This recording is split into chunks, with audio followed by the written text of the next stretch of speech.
Ladies and gentlemen, I welcome you all for the second session on account of World's Investor Week. Before we, it's an honor today that we have Mr. Lokesh Bhagwat present here, son of late P.V. Bhagwat. And I request Mr. Bhagwat to please start the program by garlanding Mr. Tilak's statue.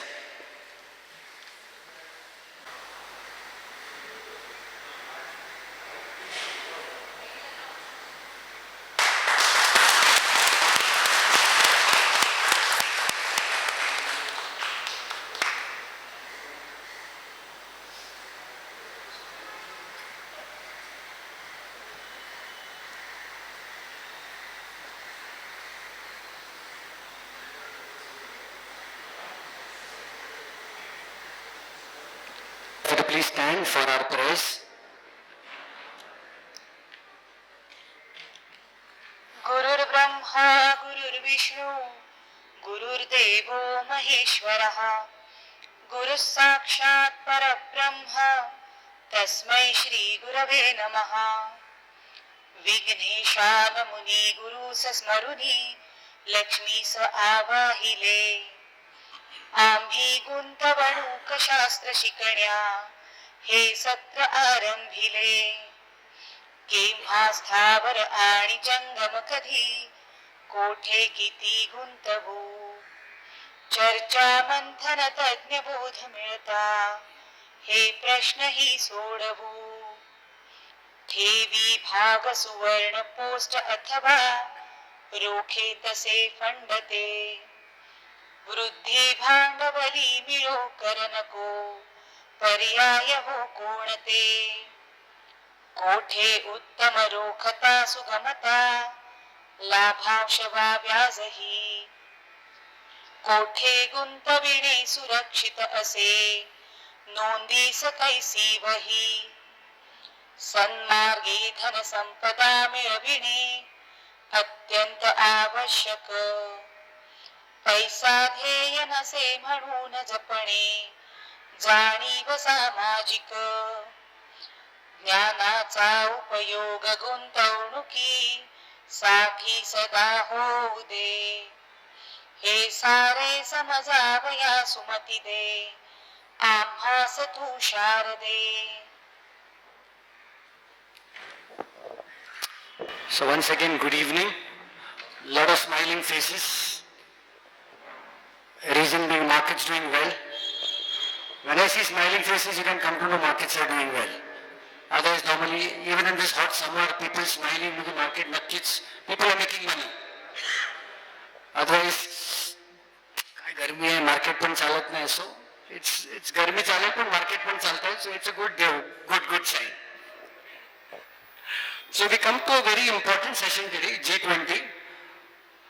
People do understand what G20 is.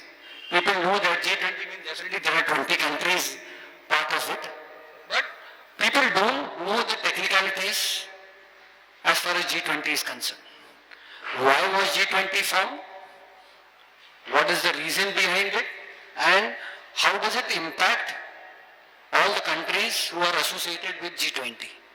So today we're going to understand more on G20 and its economic impact to our nation. Now for that, I have a very distinguished speaker, our very own chairman of Lokmanya Seva Sangha, Mr. Tardalkar, who has more than 35 years of experience in capital markets. He is an ex-Tata, ex-UTI.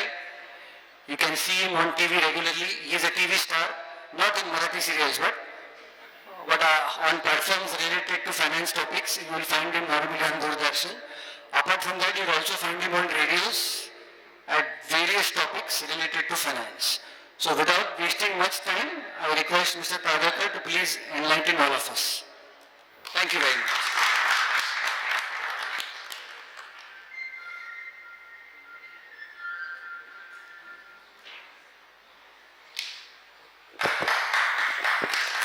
Namaskaram, thank you Sujit for the introduction. Markets are buoyant, so as wide green on many faces today I find. So, and in fact, last night one of our fund managers and well-reputed fund manager, Mr. Nilesh Shah, also came out with the factual things like the FIIs are selling, but the retail investor, that is our strength. The strength of India is sustaining, and at times what we find that Indian investors are much smarter. They enter at the lower levels and FIIs come later stage. So from the profit perception also a lot of good things happening. And of course the discipline SIP, last month the number what was shared today was 16,000 crore in a month, and month on month 15,000, 16,000, that's the number which is coming up. Again, when we talk about the G20, you cannot separate economics from politics. That's the biggest thing what is a learning across the history of the nations, also history of the world itself. So everybody went gaga over the presidency, what India got the opportunity to lead. Just to share few things like probably 12 years back, 2010, I was in Seoul. So that year, South Korea was the president. So I also felt like we are lagging behind, really, like a small country like South Korea is president of G20, and it really took 12 years for us to be on that platform. Of course, we had many opportunities earlier also, but this G20 a little different on all platforms. Just to link politics with the economy, let me just touch upon certain aspects in the last century. We always had the dominance of two nations, that was USA and USSR. And India got independence in 47, and a lot of weak countries under the leadership of Pandit Jawaharlal Nehru, they adopted the neutral stance, and what was then was formation of the non-aligned movement, NAM as we called it. And Pandit Nehru rightly decided not to align with any of the parties. We have had our fortune or misfortune, whatever you say, the two wars that India had to fight when India was not prepared for that, neither in 62 nor in 65 that way. But we suffered that, and we actually came to know like who are our friends in the world as such. And of course, weaker nations were always in a dilemma whom to side, and probably NAM was the thing which was in place at that time. Of course, Pandit Nehru always tilted in the socialistic pattern because he had to protect our own industry, the domestic industry. So getting capitalized was not easy. So that was another motto. Of course, the PSUs didn't perform well, was the post-performance, but then that was the right decision that time. We had a mixed economy, what we started. Then came the 71 war, and we had a strong leadership under late Indiraji. Just look at the difference, the stance taken by Indiraji that time and the stance taken by current Prime Minister Modi ji. Just look at the difference. I'm talking about the economic difference between the India then and India now. So we are talking about say 50 odd years back. There were shortages of food and so many things. India was not what we call it Atmanirbhar today. India wasn't. But then, as we call it, that Iron Lady decided to take a fight with nations, which were Western nations, and particularly the United States of America. And she openly told in her broadcast on radio that this is not just war against Pakistan, but it is war against United States of America. That was the words she used then. And of course, I was in school that time, but we just get carried away by what leaders says.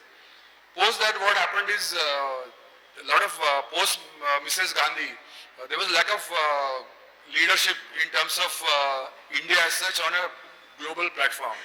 So we talk about from that period till 1991 when the liberation started, we were sort of a, what you can say,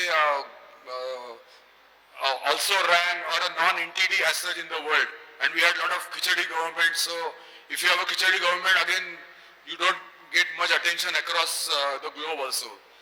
And in that context, what we really saw is that lack of decision making. आता एक मराठीत शुद्ध मराठीत सांगतो, लाल परी कोणाला माहिती आहे? लाल परी, आता हल्ली लाल परी म्हणतात, पूर्वी लाल डब्बा म्हणायचे, माहिती आहे काय?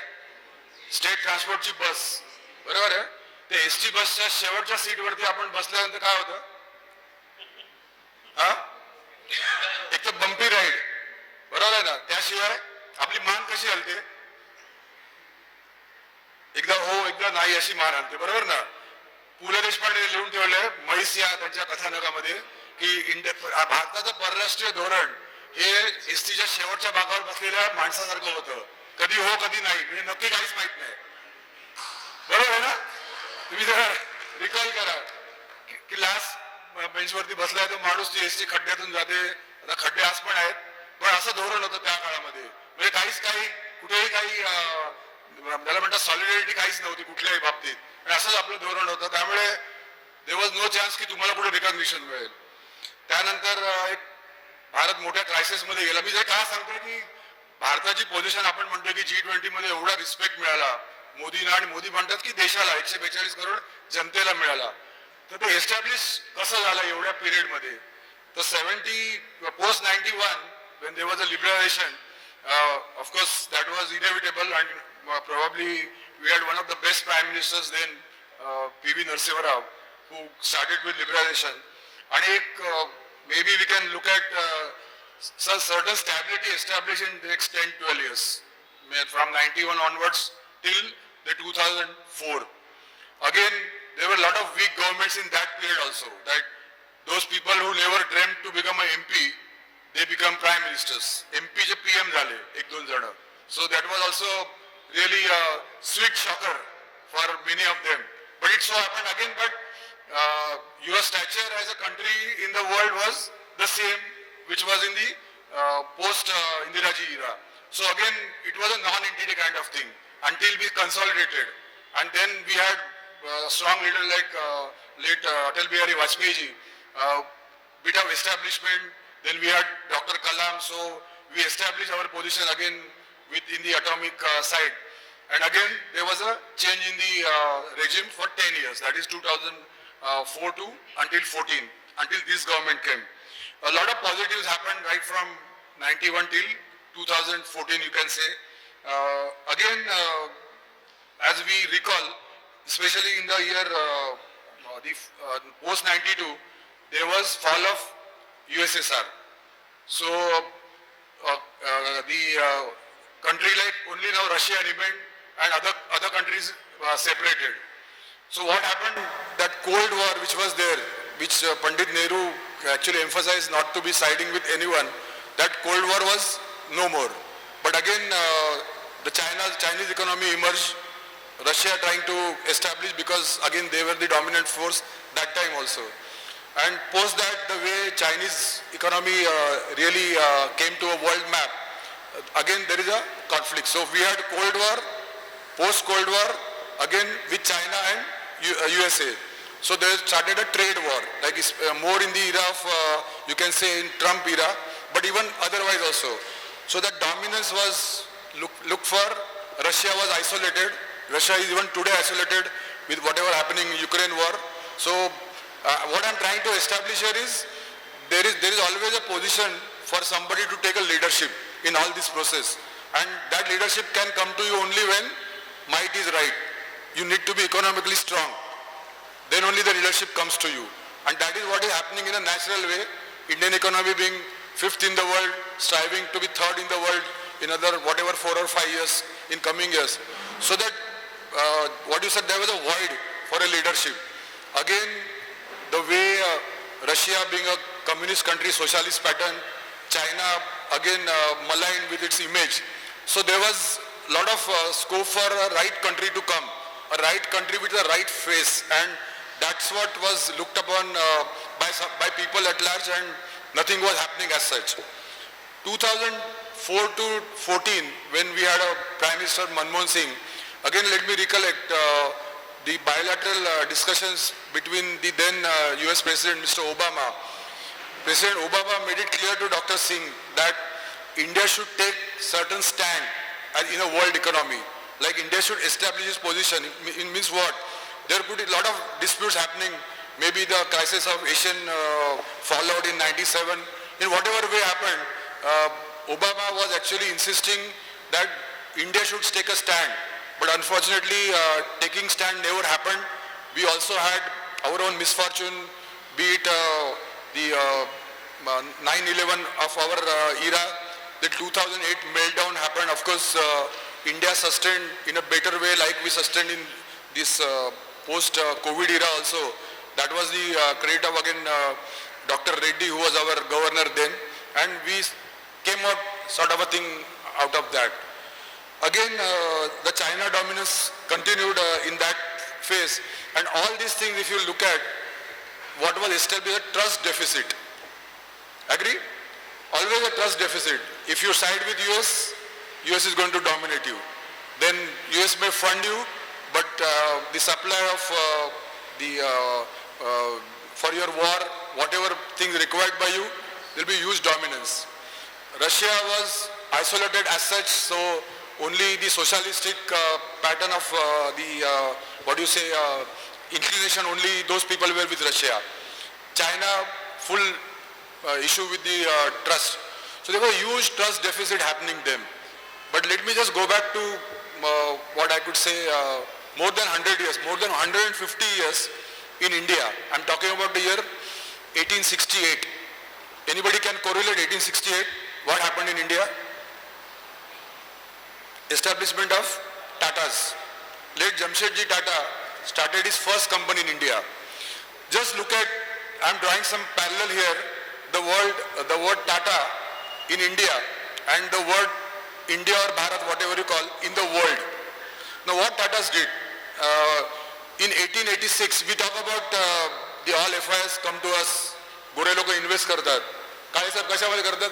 पेन्शन फंड्स इंडियामध्ये येतात. Late Jamshedji Tata started pension fund in the year 1886. Can you imagine? 68, the first company was established. In 1886, pension fund was established. Then they also started paying accident compensation to the workers. That was in the year 1895. Even International Labour Organization, they were not implementing this. It was unheard of. That was the vision of Tata's those days. Then of course came the steel plant in the 20th century. So what Tatas did again, 8-hour working day in Jamshedpur, that was in the year 1912. Then leave with pay, that was in 1936. Provident Fund Scheme, 1920, and so on. So bonus, then gratuity, and maternity benefits, and it went on. Like the priority was from, like when you're talking about a company, there are stakeholders, your vendors, your also your shareholders, but then equal importance was given to the employees, the workers then, because there were a lot of factories, so they were known as workers. So these workers got a lot of positives and even sharing the profits. So that was the impact. So what was that? In today's parlance, Sabka Saath, Sabka Vikas. That was Tata's probably the motto that time. And if anybody has visited the Jamshedpur Museum, you will find with pride what Tatas have inscribed there. Late Jamshedji Irani inaugurated that museum. Many of the laws, labor laws, which India established, Pandit Nehru just wrote a letter to Tata that please share your all standing orders. Standing orders, you know, the agreement which happens between the workers and the company. All the standing orders were shared by Tata and the laws came into force. Imagine the trust what Tata's created, not only with the workers, but with the government.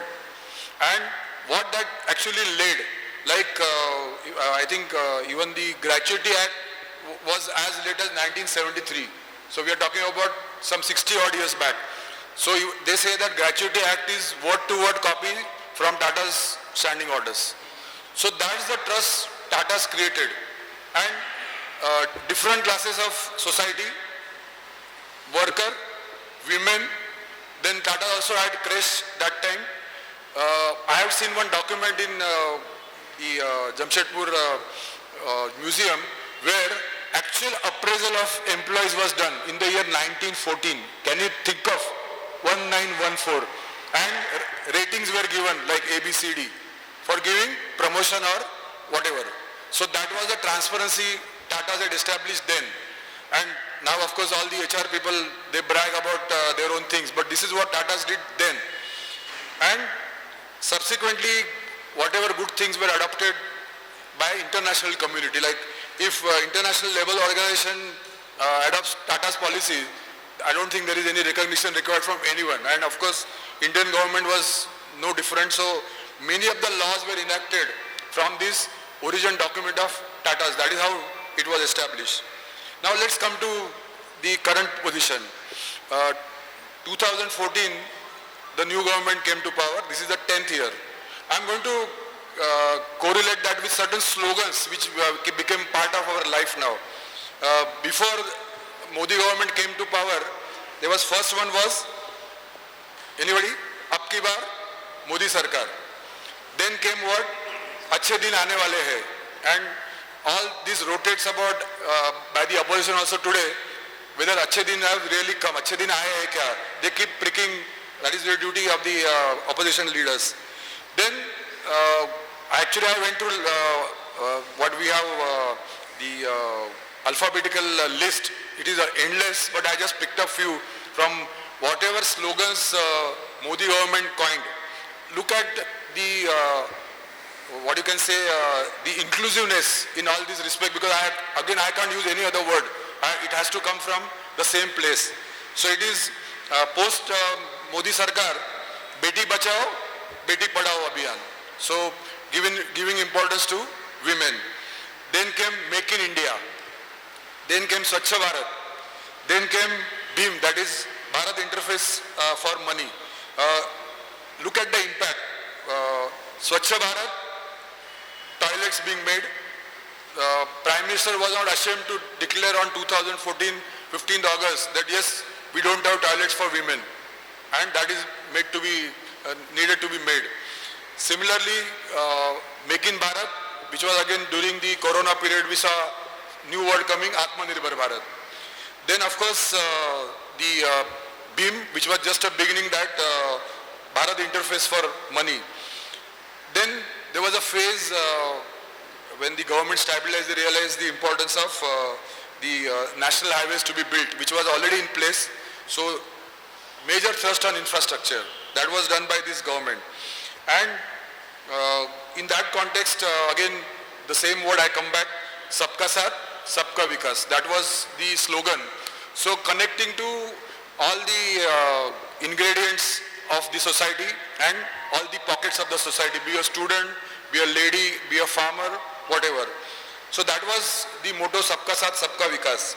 And later on it went Sabka Vishwas and Sabka Prayas. So you make an attempt as well. And then came the, what you can say, big revolution. That was the digital India. Right from digital India, whatever initiative taken, till the digital locker, what we have. All these things, what I was discussing, you'll find the fine print in the G20 declaration. Whether it is Sabka Saath, Sabka Vikas, Digital India, DigiLocker, then Beti Bachao, all you will find, and you will be surprised. Even immediately after G20, I was on a TV show, so I was tempted to make one statement that sometimes I felt whether it is manifesto of BJP government, त्यांचा जाहीरनामा है का G20 से declaration है. That was the similarity what was found then. It was so close, and we don't know what diplomacy, whatever this team had. But again, putting those words in the declaration was really laudable and remarkable. So that's what happened, including, if you talk about infrastructure, the fast-tag thing, which we were lacking as far as world is concerned. Like if Singapore and all, if you're talking, it is there for 20, 40 years, and we just got into that. But slowly we got into that, and again I come to that same word, the trust deficit.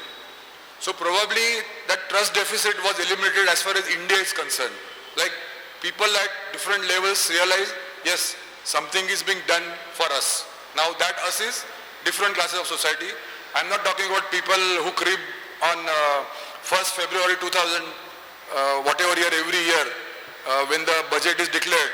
मला काय मिळालं किंवा माझा काय tax वाचला. I am not referring to those people. I am referring to all people other than those probably that across everybody was connected in that respect. So what really happened? So basically that trust deficit was to be removed, and it's not a overnight thing to do that, and it took almost you can actually credit one person for that or whatever, or the team, but the credit goes to India, I would say, or BJP government for that matter, because they are in power. So what exactly this government did? There were a lot of criticisms, a lot of RT applications which were trying to get information. How many times PM visited, how many countries, how much money was spent, and so on. And it was criticized then, even today it is criticized. That's the part of the opposition. But what exactly happened in these 9 to 10 years to come to this G20's importance? Now, let me make one bold statement that G20 nations, now it is no more a G20 in fact. Thanks to Mr. Modi's initiative, it has become G21 with the adoption of African group. And that is not a small group, again 51 nations coming into that. Overall, if you look at G20, close to 128 countries participated in G20. The total, United Nations members are in the region of 198, and there are a lot of countries which are of no consequence in that. But then 198, that's the number, and something of 128. So the way G20, this entire process happened, it almost came something of a conclusion that United Nations is becoming redundant with this G20. Of course, the numbers are always with G20, the population, and of course the GDP, all numbers that 75% of the GDP is from these G20 nations. But it so happened that the United Nations getting redundant. So today there is a threat, I would say, as far as political survival of United Nations is concerned. And Mr. Modi also in his couple of speeches have made it that whatever policies you have, it's high time that you get rid of those policies and come to the reality. India is still not member of the Permanent Council, and it doesn't matter. I correlate that with Lords. Now, as far as Lords cricket ground is concerned, Sachin Tendulkar has never scored 100 at Lords. So this was referred to Harsha Bhogle once during the Lords test. So what did Harsha Bhogle say? If Sachin has not scored 100 at Lords, it is whose loss? Lords' loss, not Sachin's. That's the stature India has created now. So if we are not member of the Permanent Council member, it doesn't have matter, because that's the kind of stature that you have created now to take that corollary. So what exactly happened in these 8 to 9 years? One was the various visits of the, now here I'm actually tempted to give a lot of credit to the Prime Minister as well as the two External Affairs Minister, earlier late Sushma Ji Jetli, and of course now the great man Jai Shankar, who is actually heartthrob of the nation, the way he speaks and puts his thoughts. So I find in fact Jai Shankar's the presence on YouTube is even more than the Khan's. That's what I found. That much people follow and actually look at his YouTube recordings, like Mr. Gadkari as well, another popular leader on YouTube. So what happens in this process? Lot of changes happened. Of course, 2008 meltdown, the world was trying to really establish, come back to their clause, and India had substantially, what you can say, comfortable position then. Of course, in terms of growth and all, it was a long story to go. But then the way Prime Minister visited so many countries with so much of criticism, again, they say that a lot of criticism was there because in media it was there, of course, because none from media was allowed to travel with him. So there were no freebies. Now you know what freebies the media get when they are on a tour. So not traveling with the Prime Minister again. So Prime Minister carried only Doordarshan, the national broadcast. And it continued in that process. Really we travel various cities in the world, and then we complain about jet lag, right? Hi sir, we get a lot of jet lags. Even we travel from Europe, and even Lokesh travels a lot of times. There is also. We complain about jet lag. This was a person, and most travel person is Mr. Mahesh Kale. You can ask him. The kind of jet lag people really suffer, and they complain. Here he was a man. He was working as if he traveled from Andheri to Churchgate and on. That was the attitude then. And what happened? The countries we visited, ज्याला आपण म्हणतो पाश्चिमात्य देश, entire of Europe, then of course US आणि Canada पण होता त्याच्यामध्ये. आता कॅनडाला प्रॉब्लेम झाला. Also formation of certain organizations during this period. Of course, that one was the BRICS, the India getting along with Russia, then China and Brazil, and then South Africa getting added, so it became BRICS, 5 nations. Then Quad, again that was a direct threat to China. India, Japan, Australia and US coming together. So in all these things, sort of a leadership got developed. As far as I'm talking about that void, जगामध्ये एक पोकळी निर्माण झाली होती लीडरशिपची, कारण trust was a major issue. United States त्यांचं काय big daddy holding their position for ever, पण दुसरं कोणी नव्हतं त्यावेळेला. आणि अगेन जे म्हणतात की might is right, so unless you have real economic power nobody is going to pay attention to you. So it so happened in that period that sort of a leadership started coming to Mr. Modi or India as such. Also we find in UAE countries the Indian or Hindu temples getting inaugurated, unheard of, like and Muslim countries supporting India and Pakistan going against us. So that was again big contrast over the world. So Western countries, Muslim countries, at the same time Quad, very strong leadership there. And in all this process, what we find is the African countries. Now African countries and many of the American countries in the continent, which are neglected sort of a thing. Again, what happened in this process? The calamity of COVID came, and India basically really fought that, not with Corona I'm talking about the lobbies in the world, the pharma lobbies. If anybody has seen the Vaccine War movie also, you'll come to know. And not only India produced that, India distributed close to 30 crore vaccines free of cost to all these small nations. So that is also again creating a trust. So we find Tata's doing that to the employees, maternity leave, whatever you say. So here again the weaker section getting attention. So that created that leadership quality which was there in our PM, and India got a lot of importance. Now getting all these things, somebody will say, so what, getting presidentship of G20? It comes naturally to some country by rotation. So it came to India. The pessimists may say that, but getting the in that context the presidentship and actually working on it. So they say that what is leadership?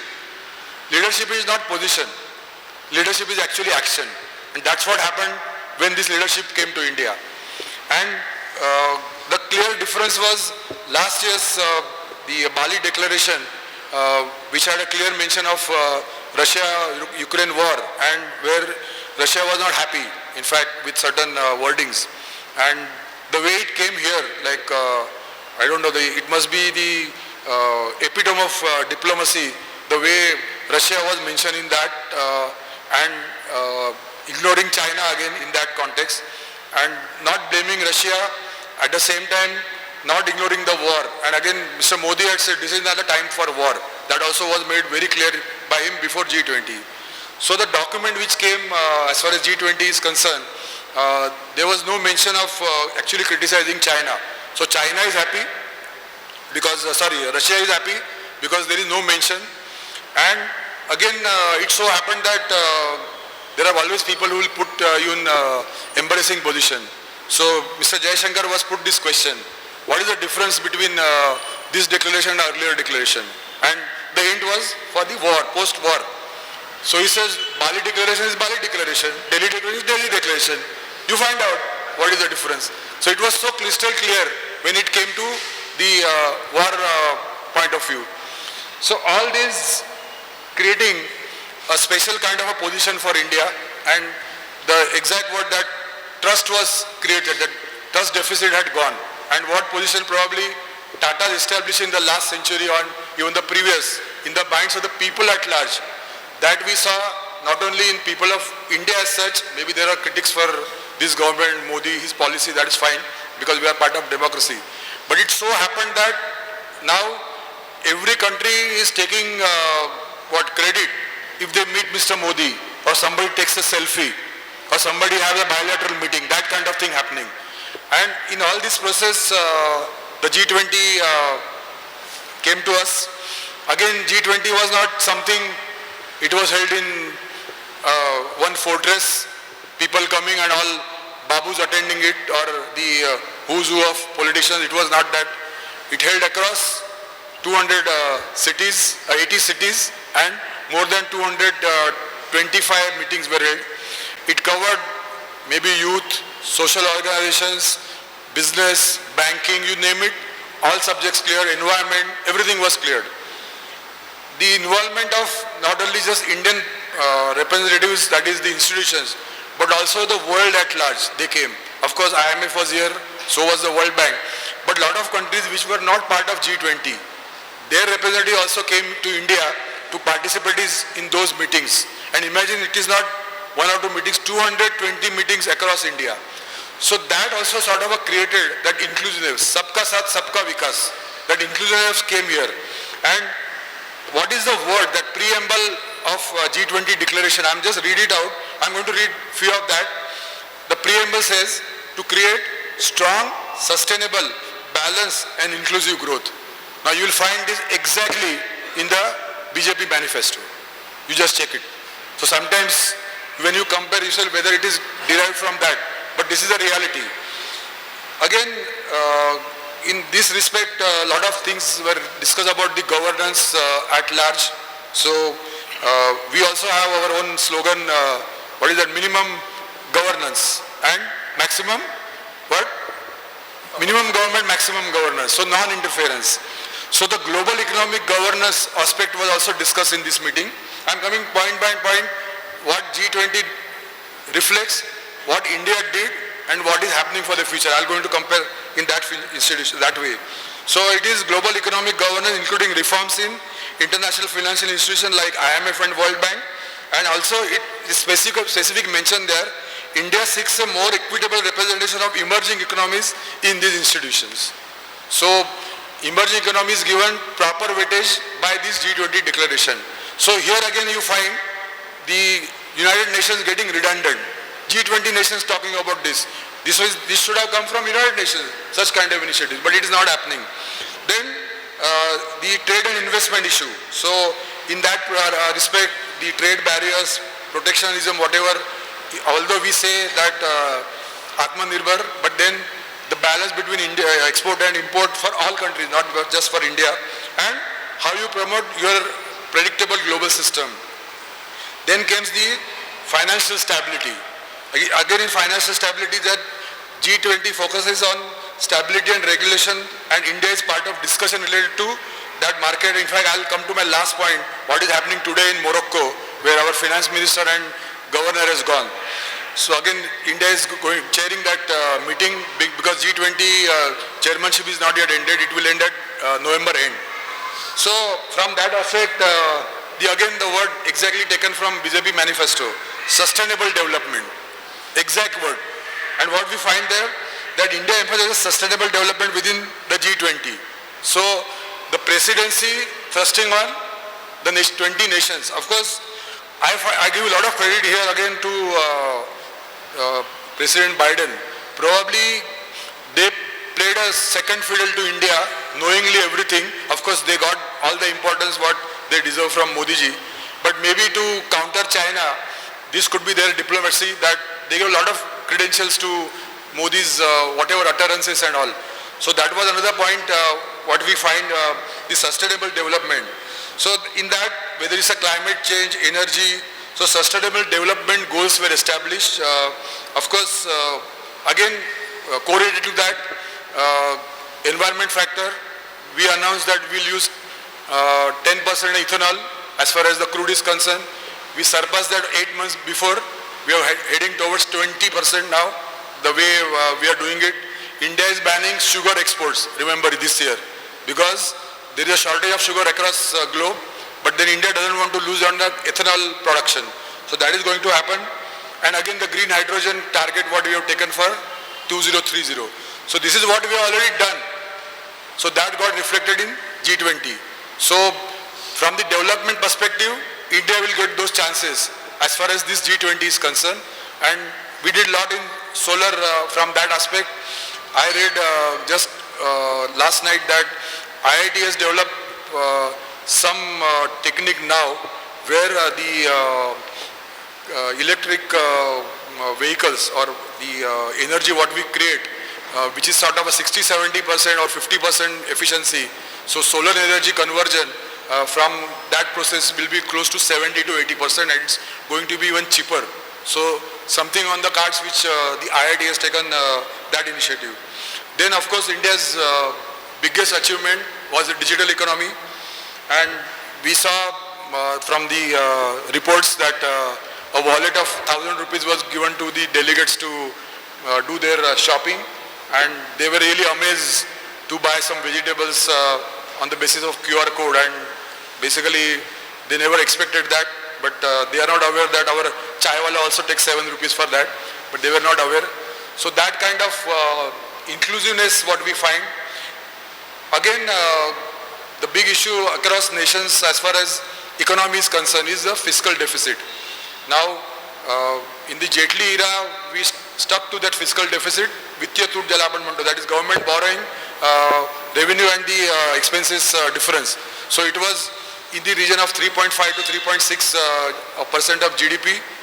Then came the COVID, of course, everybody issued a large number of currencies, and that got nearly to 7%, 8%. But again, we are coming to that discipline. So we set up a standard. As far as direct benefit transfer is concerned, we said thousands of crores. Our late Prime Minister, Mr. Rajiv Gandhi, had stated once that Delhi se 1 रुपया निकलता है और वो खेडूत के पास 10 पैसे ही जाता है. That was his statement. So we ensured that 100% goes just with a click of button.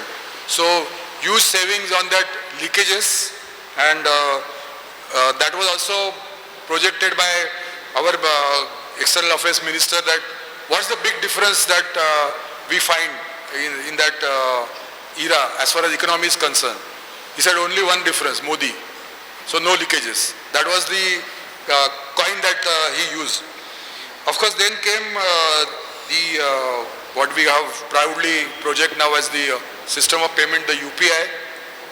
46% of the global trade happens, digital trade happens from UPI. So that got really attracted the attention of the world at large. So we find UAE getting into these transactions to do UPI. There are 50 countries in pipeline who are actually trying to use this. As I understand that many of these countries, what we have open source code, that is our two banks, they talk to each other as far as the fund transfer is concerned. In many countries, that is not in place. So there is huge scope probably for our IT companies to establish that and post that to take it forward as far as the UPI is concerned. If UPI comes, really what happens? Whether it is UAE or Singapore, the big difference could be our foreign exchange reserves. We have close to 600 billion foreign exchange reserves plus 10 billion here and there, depending upon the situation. But our dependence on that because of the crude import, which is close to 82%, and the gold import, so that gets reduced. Again, Gadkarji talking about electrical vehicles, and we spend almost 16 lakh crores on import of crude every year, imagine. And it all depends on the price of crude, whether $90, $100, but that's the average spending we have. So if we really save that, you can imagine the trade deficit going in a positive manner if we stop doing that or we limit that. So that could be one of the things which could happen, and if 50 countries really come to that level, it will be a bigger advantage. Again, the digital rupee vis-a-vis cryptocurrency also something India did. I'll come to that later because this is also part of our digital resolution. Then we are talking about the digital economy as far as G20 declaration is concerned. Then it comes about the health and pandemic related issues. The way India did the vaccine distribution within the country, and India supported those weak nations. You must have seen one of the head of the states actually bowing down and praying to Modi ji. So that was the indication that what help was given at that time of needy hour. So in fact, we were really lacking as far as two things are concerned: the healthcare system and the education. Our budget numbers are pathetic. It got improved post-COVID to a certain extent, but still not to the mark of what you can say a developed nation need to be. That is still lot to be done on that. Maybe gradually it will happen, because again, India, like an IT hub, India also becomes the pharma hub as far as the production is concerned. So maybe in coming years, there will be huge scope for India as far as these G20 nations are concerned, and now G21. And we talk about G21, the bunch of 51 African countries, the kind of business you could get. And here again, we are not the kind of, you can say, a nation like China, where you will give loans and put them under pressure. We know what happened to our many of our neighbors, be Lanka, Nepal or Pakistan, and again the great nation called Turkey, and then even Turkey coming to terms with us. So there is no dominance as such. Whatever help is given, it is given from the bottom of the heart and not to dominate you. So again, that creates that trust factor as far as these nations are concerned, be emerging markets or even the Muslim nations or even the African nation. So that created lot of scope for India as a hub is concerned. Again, if you talk about stock market, people started telling that the healthcare sector has become a defensive sector now, not to be बरोबर ना डेरे साहेब, आता इथे investment करू नका असं म्हणतात की आता काय एवढा स्कोप नाहीये, जे काय पैसे बनवायचे ते बनवले, पण लॉंग टर्म मध्ये the way it is going to happen healthcare sector and of course the environmental sector. Just given a reference to that, we have one gentleman, जरा उभे राहा, he is going to deliver one lecture on coming Sunday. तुमचा विषय सांगा साहेब. Difference between green investment and decarbonization. Should any common investor should know about this? Thank you. On the fight on the stock market on green investment. Thank you, sir. So you can imagine that such topics getting attention of people across, and they don't know what it is reality. So India already took steps as far as ethanol is concerned. Of course, we don't have much reserves as far as the crude is concerned. We have few in Visakhapatnam, but not to the extent what we need. I think that is something 40 days requirement. So basically it may not be prudent the way we are moving to electric vehicles soon. So if you heard many analysts, like power sector is going to be the real sector in coming years. That sweet spot, we are going to be there for 10 years.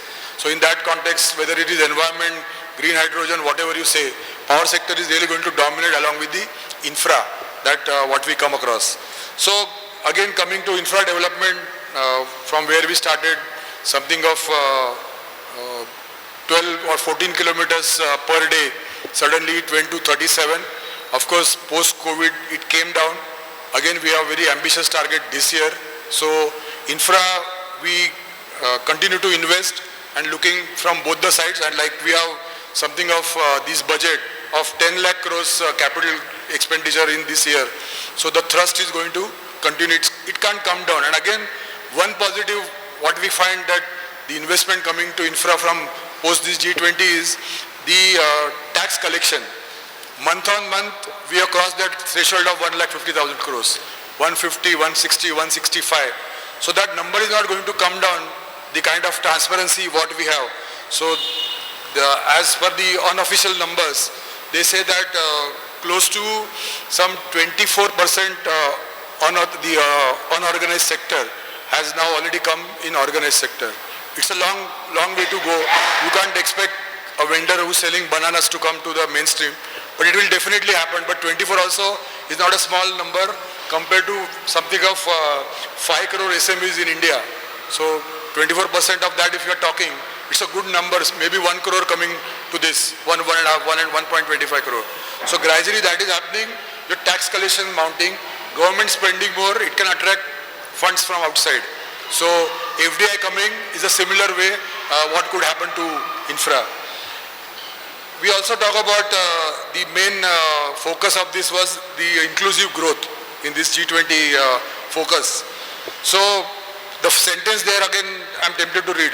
India advocates for inclusive growth and reducing income inequality within G20 framework. Now when we talk about G20 framework, it is not 20.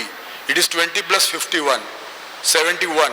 And as I told, after 198 nations of United Nations have, many are minuscule of nature. So maybe 15 countries put together, the population of Thane will be 10 times more than that. So that significant or insignificant they are.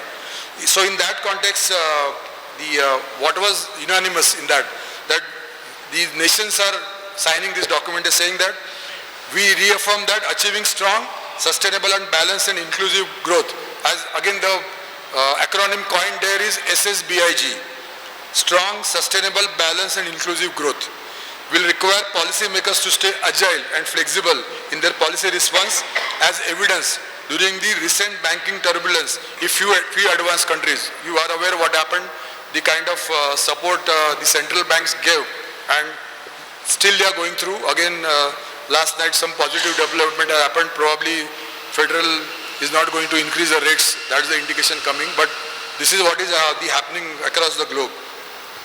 So the progress towards economy and the enhanced digital financial inclusiveness. So be a micro, small or medium enterprise, which India pushed through Mudra, that same is replicated in G20 remittances. So again, these small countries, developing countries will have a lot of issues as far as the SMEs are concerned. So again there, the same way it will happen. If I recollect, the US GDP of SMEs there is something close to 22%. Am I right, Lokesh? Or maybe even larger. So they also don't ignore SME as far as US is concerned. So that is equally important. So they actually thought of making a progress towards G20 remittance target and endorse the regulatory toolkit for enhanced digital financial inclusion of MSMEs. So that's the document what they signed as country as a whole, all the countries as a whole. And what again they put in those things is we endorse the voluntary and non-binding G20 policy recommendations for advancing financial inclusion and productivity gains through digital public infrastructure. We take note of significant role of digital public infrastructure in helping to advance the financial inclusion in support of inclusive growth and sustainable development. Now this was basically the reflection of Jan Dhan accounts. The 50 crore Jan Dhan accounts, what it reflected is it facilitated every person in India to get into the mainstream of finance. And in that context, once he came and the PAN and Aadhaar was linked, so whether it was in insurance sector getting benefit or any subsidy given for him for his treatment, all got that along, and that led to again the inclusive growth. So same they are talking about replicating across the G20 countries where it is not so. Again, this inclusive growth also, US also did the same thing during the pandemic period, where they credited almost $800 to $1,200 to the unemployed every month. And in fact that led to, like our Manrega thing, we should not talk, but tended not to work. If I'm getting $1,000 per month, I'm okay, let me check. So that was the attitude developed, and a lot of money was spent by the central bank, that is federal, and it happened in Europe as well. So in that context, the development of responsible use of technological innovation, including the innovative payment structure that what we did in India, the UPI. Now, as far as UPI is concerned, you are aware that we have gone miles ahead in India, as far as India is concerned. All of you are aware about the capital market. I don't have to tell you about the latest payment system, what we have, the settlement mechanism. We have T+1. We are the only major country having T+1 as far as the payment settlement is concerned. And there was a lot of resistance to implement this. Neha madam is sitting here representing the AMC. Lot of financial FIIs or FPIs as we call it. There was a lot of resistance to get into that T+1 because again let me explain you how T+1 is difficult for the FPIs because our market gets closed at 10:30. By the time Japanese they are sleeping. United States they get up at 7 o'clock, they start their business at 7 o'clock.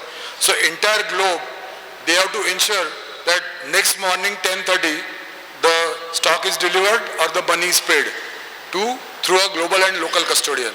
So they found it difficult, but SEBI took a very strong stance as far as implementing this is concerned. Now we are going one step ahead. So because of T+1, the mutual fund settlement system as far as equity market is concerned came to T+2. So one day saved. Then we are talking about real-time payment now. So within 1 hour, you will get your shares. Now there are many citizens who are sitting here. I still recollect we used to get our payout after 1 month, correct? Shanghai sir, 1 month we have to wait at the mercy of the broker whether we will get our check or not, whether we are not aware whether our shares are bought or not. So that was the thing then. And look at we are talking about again within 1 hour you are going to get a payout. Now these things really get attracted as far as outside world is concerned. And again as I understand from some of the people that there was a lot of resistance again as far as the FPIs were concerned for this 1 hour settlement. But it was told in no uncertain terms that India is ready.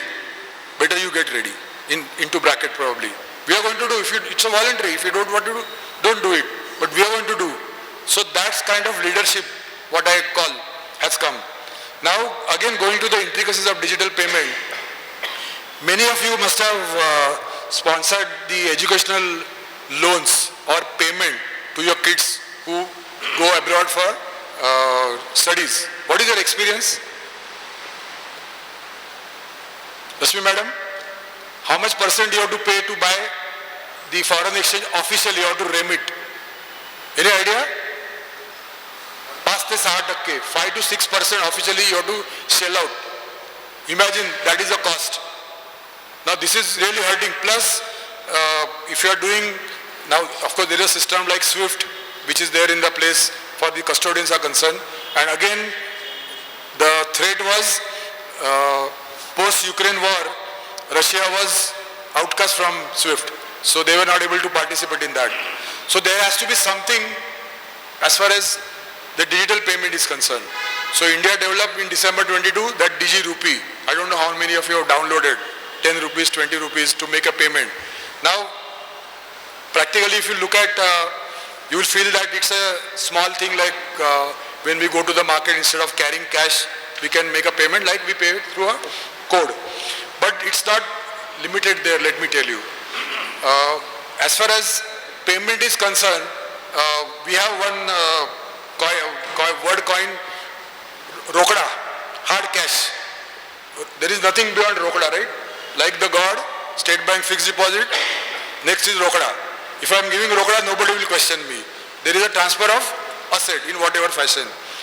This digital rupee is exactly like Rokda. So now, Indian government is insisting, the paper which got discussed, that there were some 22 countries who were in the process of developing this digital rupee. Italy was the first one to do, but not much implementation. So now Indian government is taking a platform through this G20 that let's come to terms. First and foremost is in this process of transfer through a bank, there is a risk of 2 to 3 days that needs to be mitigated. Something like SVB happens, the bank is closed and we have transferred money through that bank. Our money is at stake. So that risk mitigation is possible because of this rupee. Because this rupee is what? This rupee is sovereign money. Just a click of button, crores of rupees can be transferred. So now with this G20, there is an insistence that let these countries, of course, US will not come forward for the obvious reasons, but this is good avenue as far as the emerging markets are concerned. The African countries are concerned. Because everybody needs forex. So maybe you want to convert your money, say Argentinian peso into dollars. Still it is possible if something like you have this. So instead of drawing the wire transfer, signing documents, if I want to transfer something of worth of 5 lakh USD, it can be done by way of this. And the one step is already taken. You are aware about the interbank transactions which happens overnight where the excess money is parked by the banks. That is already started in this rupee. So interbank transfer, whoever is handled the treasury here, probably Kale sir, you know how it happens, like over the weekend, suddenly on a Friday you want to place the funds. But here again, on a click of button, State Bank can transfer say 5,000 crores to Bank of Baroda and lend. Just a click of button. So that is the advantage of digital rupee. Total elimination of the risk. And if this happens in India, it can happen abroad also. And imagine that cross-border payment happening. That is a huge scope for India post this GDP, this G20 to take it forward. Again, when we talk about this digital thing, the payment structure, what they have agreed that we recognize that safe, secure, trusted, accountable and inclusive digital public infrastructure, respectful of human rights, personal data, privacy, intellectual property rights can foster resilience and enable service delivery and innovation. This is the example given by India about a DigiLocker. And that DigiLocker is correlated to this digital public infrastructure, DPI as they call it in the common parlance. So how, anybody using DigiLocker? How many? Few of them. So your PAN, Aadhaar, I don't know, I have to find out whether my degree certificate is there or not. Anybody tested? Huh? Sorry, it is? Only after 91 not right. Okay. So everything getting on a DigiLocker, so there won't be questioning. Again, for senior citizens here, ते काय म्हणतात तुमच्या कसला दाखला? If you want to get money from LIC, life, Jivan Praman. So once DigiLocker is in progress, that also will done away with. Otherwise, the senior citizens have to go to a doctor, get the certificate, submit that to LIC or wherever. So that's get eliminated. So this is what is being done, that respectful of human rights. So that is the thing. Again, the biggest example which comes to my mind is also the COVID app what we had. So where the entire digital data was kept there, and God forbid something happens again, we have a ready infrastructure. Many people laughed at the COVID, they were reluctant to download, but then when it came to that point that if you have to travel without COVID, you couldn't travel, even the domestic. So people got the vaccination done, and that is how they were able to travel. So this is actually passing that benefit to the common man. So again, coming back to the same word, what is that? Inclusive growth. I have time, no? Dhruv? Huh? Okay. No, because Neha is also sitting there. So this virtual depository, what we call, so voluntarily you sharing your data, and it goes beyond that for your own benefit. Now, this again comes to India's, proposal for One Future Alliance, as they call it, OFA, a voluntary initiative aimed to build capacity and provide technical assistance and adequate funding support for implementing DPI. DPI is Digital Public Infrastructure. So be it UPI, DigiLocker, India is going to provide support to all those countries who probably cannot afford. So there is a huge scope for IT companies to get into that platform again. And the purpose is not to dominate or give loan, not like Pathani loan, not that kind of time, but to pass the benefit. Again, when we are talking about this digital economy, a lot of focus is there on digital economy in this G20 declaration also. So it enabling the inclusive and open, fair and non-discriminatory and secure legal digital economy as a whole for all the nations put together. So India has actually agreed that India will share their approach and good practices to build safe, secure and resilient digital economy. Who else is the leader than India? Obviously. So that comes the leadership to India. Again, going back to my same word, the word Tata, the trust which got created. Otherwise, why somebody will share your data with you? So that's, your data is on cloud and is safe. That is the thing what is coming up. Then the last sort of a couple of points which comes is the cryptocurrency. It has become a big headache across cryptocurrency, which prompted RBI to take action to pass a law which was overturned by the Supreme Court, and cryptocurrency was recognized to do the transaction. But again, the kind of risk it gets involved, and it again threat to the currencies of the nation. So nobody will come to terms to allow them to do that. But whatever, it is again misuse for ransom money and so on. So from that angle, the crypto asset ecosystem is going to be prepared. That was what agreed. And taking it forward to the meeting which I was referring to, which is happening today in Morocco, for that same thing. So the central bank digital currency probably is the real answer to the cryptocurrency, and instant transfer which can happen because of the digital rupee what we have. So RBI is again, and India from that perspective, what is written in the document is also, we welcome discussion on the potential macro-financial implications arising from the introduction and adoption of central bank digital currencies, that is CBDCs, notably on cross-border payments, as well as on the international monetary and financial system. Now this, fostering this digital ecosystem will do away with the over-reliance on SWIFT, which the Russia faced the issue when they went into war. It need not go into the war. Maybe there is an issue of a conflict across. Somebody may say that India is debarred from SWIFT. It can happen, because as you grow, there will be a lot of enemies for you. So this can become sort of a safety if you have that digital system. And again, what is the commitment in that? This commit to promote responsible and sustainable and inclusive use of digital technology by farmers, again an important aspect, in an ecosystem of agri-tech startups and MSMEs. So the lower level of the society is included in this digital system. And coming to all this is again what is being done is establishment of Digital Initiative on Digital Health, GIDH as it is called. And WHO has now adopted this, and probably I didn't find any mention of that. Probably the WHO has reluctantly accepted our system of CoWIN, and that is going to be replicated across, not for any epidemic, but for the purpose of general usage.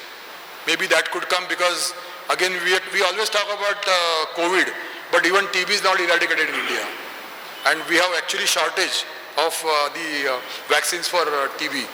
And if you discuss among your friends and circles, you'll find common that people are suffering from TB. So a lot to be done on that aspect as well. Of course, the funding will be required, but COVID type things are going to come. And lastly, from the perspective which I referred in a couple of times, what is happening today in Morocco? There is a meeting today happening where our finance minister Nirmala ji Sitharaman and Mr. Shaktikanji Das, both as a governor and the finance minister, they are actually co-chairing this meeting, which is the 4th G20 finance ministers and central bank governors, as they call it, FMCBG. And the main agenda, they say G20 is over, all Gaga is over. They have not left it there. It is getting again pushed along that. So if you recollect, Brazil president made a lot of observations and his commitment and urging India that he wants Delhi to continue when it goes to Brazil. So the impact, that positive what they have seen, so they don't want any sort of a gap to come into that. So getting into that, what is the today's agenda? We'll come to know tonight what are the things being deliberated. It's going to be for 3 days. Strengthening multilateral development banks, MDBs, to address shared challenges of the 21st century. These multilateral development banks basically support the SMEs, like we have that Mudra loan facility. So they are taking that forward. These multilateral banks are basically controlled by IMF and World Bank. And if gets redundant, there is a possibility of even IMF and World Bank getting redundant, except for the money power they have. So if you have seen Mr. Bagga, who is the president of World Bank today, when he was interviewed, he talked about Made in India or Atmanirbhar Bharat. He says, whatever I am doing today is all Atmanirbhar Bharat. So everybody was shocked, like what he was referring to. He said, all my degrees are from India. I am made in India and I'm taking all this forward to the world, to the World Bank. So that kind of positiveness is emerging as far as the World Bank is concerned. So we're talking about these multi-development banks being taken forward, and the biggest agenda, which is the headache of all the nations put together, is about the crypto asset and global economy. So something is expected post G20 that there could be some resolutions passed in this meeting how to tackle this crypto assets and get over the mitigations. With this I close my session. Any questions I can take or we can take later on. For farmers, like we are IT hub for services. So it has already become, because again there is a thrust on manufacturing and we are giving PLI to all these companies across different sectors. So there is going to be a focus. The only villain is, Mr. Kale knows it, is the FDA. Suddenly they raid Sun Pharma or whichever companies and the share price goes down for reasons we don't know. But this happens, they do the inspections and the Indian companies or lupins, they suffer that. But that is probably part of the big game what we have, I think. Yes, sir.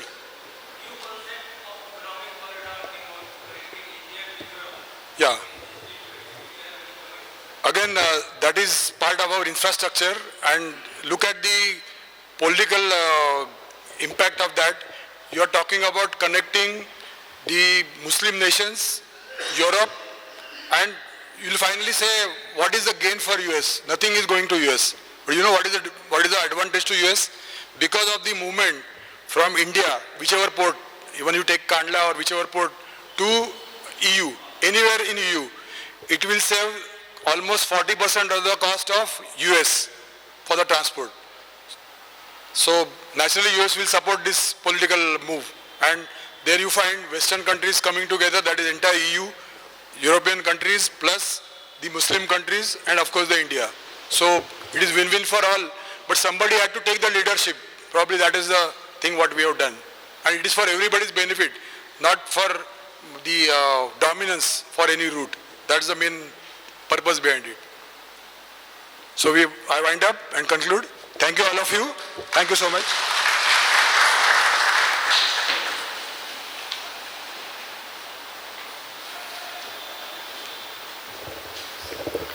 Thank you, Uday sir. 1 hour and 30 minutes is too less. We should have held for 1 and 3 hours. You have given a great insight into, I think it's more than what we are taking back from G20, how India gained its importance to hold the presidency of G20. That's very important. I think that creating that trust factor across the globe, and I think great insight into that. So before we wind up, I will like to invite Neha. We are running Investors Week, World Investors Week, and so as a part of SEBI's requirement, we have to hold a portion of our session which will talk about some concepts on investors education. So Neha, I'll just invite you on that. You need some help on the...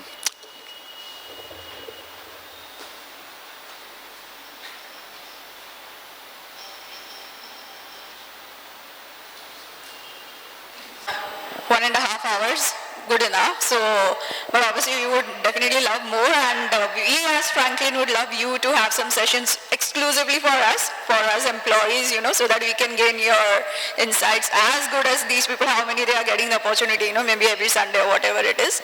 But a lot to learn from you. Even I have been following G20 very closely, and two things which, it was very interesting, which actually came up in G20 was, one, there would be underwater passage, made from Saudi to India. Now this will be a dual tunnel, matlab two tunnels hoga. The only thing what happened here was that nobody thought of this first before G20. So what exactly is going to happen is Saudi will provide us with oil through one tunnel. And you know what we will provide to Saudi from the other tunnel? Any guesses? Exactly, we are going to provide water and wheat. Nobody thought about this. It is only in G20 that, this was taken in the resolution and it was passed. So now obviously, they will be constructing this. But this is the effect of G20, where they do not want only India to, जैसे सबका साथ सबका विकास जैसे सब बात कर रहे थे. This is one prime example of this. They don't want only India to go ahead progress. At the same time, they don't want to dominate others when they are helping others, And the second thing what I found very interesting, one more thing. I don't know if you people would have heard about the previous 5 rupees coins. आपने कभी देखे होंगे पहले के 5 रुपए के coins कितने भारी होते थे, कितने वो जाड़े होते थे, So now in this G20 again they have also regularized one more thing, but obviously अभी जो आपका 5 रुपए का कॉइन है वो तो बहुत ही पतला है, तो उससे भी और पतला करना है. That was one of the resolution taken very. So there is a comedy thing which happened. There is a story behind it. What used to happen is अपने जो previous coins होते थे, they used to be like the nickel and the alloy thing. और क्या होता था, ये जो कॉइन्स रहते थे वो गोनी भर के बांग्लादेश लेके जाता था, बांग्लादेश उसे पिघलाता था और उसमें से रेजर ब्लेड्स बनाते थे. अब हर रेजर ब्लेड आपका जो है वो 2 रुपए में बिकता था. 6 रेजर ब्लेड्स बनते थे आपके एक कॉइन से, मतलब कितने रुपए का उनको हो गया प्रॉफिट? 12 रुपए. हम यहाँ पे कॉइन देते थे 5 रुपए के, वो यूज करते थे और उसको बनाते थे 12 रुपए का कॉइन. 7 रुपए का प्रॉफिट वो खुद कमाते थे. सो ऑब्वियसली ये भी एक चीज देखी गई थी. अभी जितना आपको कॉइन दिख रहा है जो 5 रुपए का एकदम पतला हो गया, उससे भी पतला होगा, because now we are going to use this cupro nickel. Cupro nickel is an alloy, but now it's going to be more of the alloy thing, and that's why that resolution was taken कि और भी पतला करेंगे ताकि बांग्लादेश लेके भी जाए तो भी कोई फर्क ना पड़े हमें. So all these things which are very small things, but actually they are very, very significant for our market economy. Because as rightly he said that G20 does not only impact us, it impacts the entire nation. Right? Third thing which was also discussed was one Jozela Pass. So Jozela Pass means एक कश्मीर में एक अभी जहाँ पे हमारे army है northern frontiers में है, जो चाइना के बहुत ही पास में है. What happens is if the army wants you during the winter times, if they want to even give the supplies to them, it takes almost 4 hours for them to reach over there. It's that difficult terrain. If आप लोग ने लेह लद्दाख का कभी किया रहेगा, to go through the Jozela Pass you take 4 hours, right? But now what is happening is there is a tunnel which is made, which is going to reach you towards Leh Ladakh from Kashmir or from Jammu in 40 minutes. Right? These are some of the things जो हम क्यों बता रहे हैं, क्योंकि ये सब चीजें जो है वो G20 में हुई है. Maybe we feel today it's very insignificant. जैसे सर ने डिजिटल रुपी की बात की थी, we feel today it's very insignificant. But I'm telling you, Walmart ने ऑलरेडी डिजिटल रुपी करके कॉन्सेप्ट जो है वो यूएस में चालू किया हुआ है, which is now coming over here, and which is the very first shop or very first company to implement this already. किसी को guesses है? नहीं? It's our very own Tata का Zudio. Zudio ने already implement कर दिया. If you want, you can pay through your digital rupee, and that's the first company which has now implemented digital rupee, and it's almost like your Rokda. Sir, as rightly said, it's already like your cash. It's not a UPI, it's a cash. And Zudio में आप जाओगे आप आराम से पे कर सकते हो. So all of these reforms are going to come. So ठहर जाइए, जो लोग समझ रहे हैं कि मुझे इंडिया से बाहर जाना है, I would definitely suggest them मत जाइए. Now is the decade for India. Now is just one decade आपको देना है इंडिया को, and we are assuring you that India is going to be a super developed country. आज के दिन पे 5th इकोनॉमी है हमारा, आगे जाके हम फ्रांस और जर्मनी को भी पीछे छोड़ देंगे, शायद जापान को भी छोड़ दे, we don't know, right? US China को तो बहुत दूर की बात है, उनको तो हमें छोड़ना भी नहीं है, बट टुडे जो चाइना +1 का ये जो पूरा पॉलिसी का चक्कर चल रहा है, that is only because we want our economy ahead, right? When we talk about all these things, you know, the basic question which comes to us is market outlook क्या है? We feel that okay, ये तो सब होने वाला है. आज क्या है market outlook? आज इजराइल पैलेस्टाइन झगड़े पे झगड़े कर रहे हैं. What's the outlook? Tell me one thing. किसी को यहाँ पे पड़ी है इजराइल पैलेस्टाइन का क्या हो रहा है? फिर क्यों ये सवाल आता है? हाँ?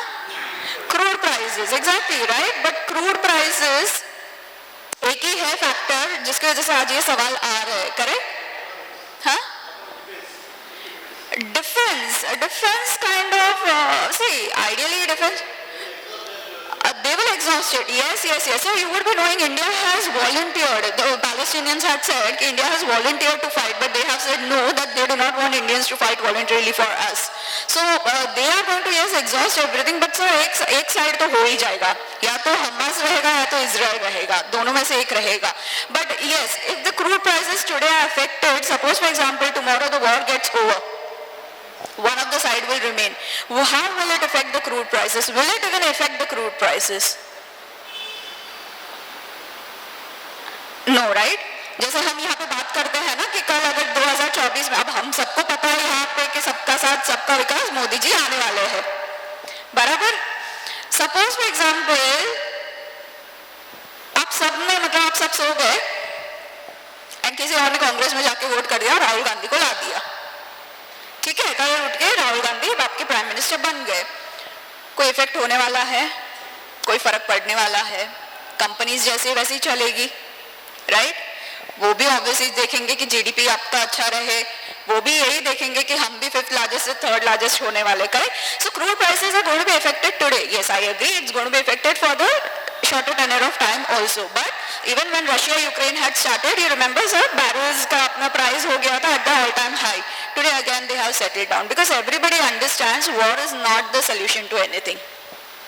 Plus war से कोई भी economy का कोई लेना देना नहीं होगा for longer tenure. When we talk about longer tenure, right? So when we talk about market outlook, we always say sir, it's going to be positive. It's going to be positive because numbers number 1 अपने साथ है, India में अपने साथ है, correct?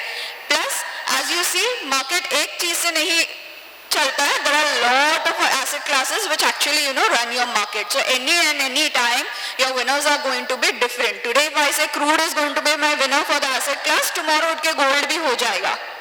So we never know, but anything is rest assured is market हमेशा ऊपर भागेगा and आपको returns देगा, right? So we talk about the market outlook. One more thing which we always say is today India is at that level where US was 10 years before. So if you would be seeing, there was a time in US, आपको ये chart दिख रहा है? ये तो अपना chart है. Can you see this chart? There was a time when US में भी 13% का आपका interest rates होते थे. As we as a nation, when we progress towards being a developed country, we go ahead into a falling interest rate scenario. Hence हम हमेशा आपको बोलते रहते हैं आपके investment options जो है वो खत्म होते जाएंगे. They will not be that many as you have today. आज आपके पास है FDs है, ये है, वो है, सब है. कल उठ के शायद next generation के पास इतने options नहीं रहेंगे, right? Because falling interest rate scenario only takes you to a developed country. Today what is happening, we are over there where US was say in 2006 or 7. आपको दिख रहा है 7.3% पे है, correct? And for it, in order to go down to 0.62, even it had to struggle. It had to struggle through all these crude prices. It had to struggle through all the falling rate scenarios. But what happened ultimately? It became a developed country only when it reached 1.5%. And today we are in that scenario. So कल उठ के अगर आपको ऐसा लगता है interest rates कम हो रहे हैं, crude prices बढ़ रहे हैं, it's a good indication. It's a good indication that we are moving towards a developed economy, right? So we always say, see this. This is the correlation between falling interest rates and your GDP. Always. और ये जो 10 साल पहले हुआ है US में, today we say that it's happening with your India.